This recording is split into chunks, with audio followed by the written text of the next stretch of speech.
नमस्कार दोस्तों, station for you channel में आपका स्वागत है। आज मैं आपके लिए एक अहम कहानी लेकर आई हूँ। दोस्तों, यह कहानी है धवलपुर नाम के एक छोटे से गांव की। यहाँ रहता था हरिहर, एक साधारण सा आदमी, लेकिन भीतर से असाधारण। उसके पास न बहुत ज़मीन थी, न धन दौलत, बस एक छोटी सी कुटिया, एक पुराना लकड़ी का ठेला और उसकी पूरी दुनिया उसकी बेटी किरण। जिंदगी ने हरिहर की परीक्षा बार बार ली थी। पत्नी का साया बहुत पहले उठ गया था। खेती कभी सूखी रह जाती, कभी ओलावृष्टि मार देती, लेकिन हरिहर के चेहरे पर शिकायत कभी नहीं दिखती। गांव में लोग कहते, अजीब आदमी है, हर हाल में मुस्कुराता रहता है।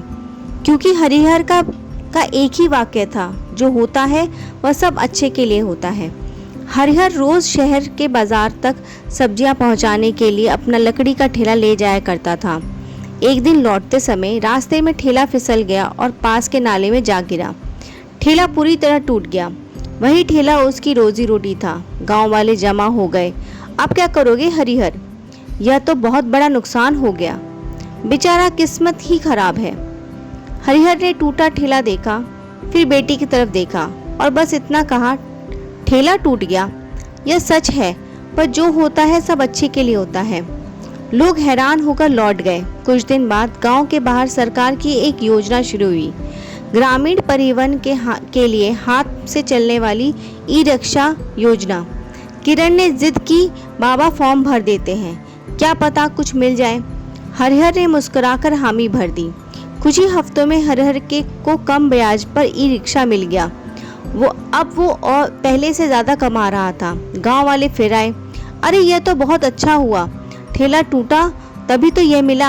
हरिहर वही शांत स्वर में, अच्छा या बुरा अभी तय मत करो, जो होता है वह धीरे धीरे अपना अर्थ बताता है। किरण पढ़ाई में अच्छी थी, इसलिए उसने प्रतियोगी परीक्षा दी, लेकिन परिणाम उम्मीद जैसा नहीं आया। वह फूट फूट के रो पड़ी, बाबा सब बेकार हो गया।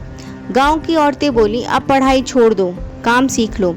हरिहर ने बेटी का सिर सहलाया, आज जो असफलता लग रही है वही तुझे कल सही राह दिखाएगी। कुछ महीने बाद उसी परीक्षा के अनुभव के आधार पर किरण ने एक अलग कोर्स के लिए आवेदन किया।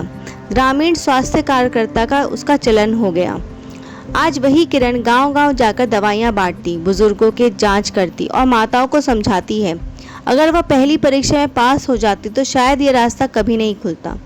कुछ साल बाद के इलाके में महामारी फैल गई। शहर में डॉक्टर नहीं पहुंच पाए। किरण ने ही गांव को संभाला, दिन रात सेवा की। लोग हरिहर के पास आए, बोले, तुम्हारी बेटी ने हम सबको बचा लिया। किसी ने पूछा, तुम हर हाल में इतने शांत कैसे रहते हो? हरिहर ने मिट्टी की ओर देखते हुए कहा, क्योंकि मैंने समझ लिया है, हम किसी एक घटना को पकड़कर पूरी जिंदगी का फैसला नहीं कर सकते। जिंदगी एक लंबी कहानी है और हर अध्याय का अर्थ अंत में समझ आता है। हमारे हाथ में यह नहीं है कि क्या होगा, लेकिन हमारे हाथ में यह ज़रूर है कि हम क्या सोचेंगे और क्या करेंगे। इसलिए कर्म सही रखो, सोच साफ रखो और बाकी ईश्वर पर छोड़ दो, क्योंकि अंत में जो होता है किसी न किसी रूप में अच्छे के लिए ही होता है। दोस्तों, अब अपनी अपनी लड़ाइयाँ लड़ रहे हैं। कोई टूट रहा है, कोई अकेला है, कोई थक चुका है। जो होता है आज की मुश्किल कल की सबसे बड़ी ताकत बन जाता है।